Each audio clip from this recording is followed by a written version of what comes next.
ఆధ్యాత్మికత సహాయం తీసుకోవడానికి మీకిది హై టైం.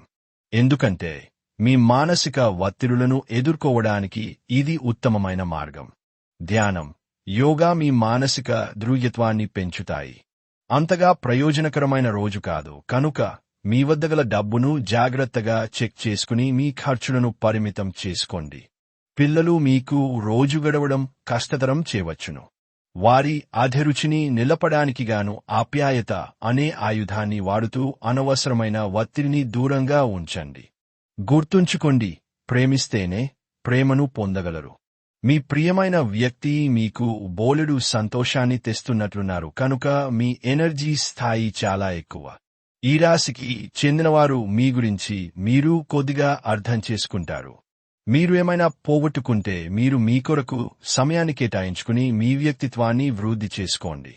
వివాహం ఈ రోజు మీకు జీవితంలోనే అత్యుత్తమ అనుభూతిని చవిచూపుతుంది.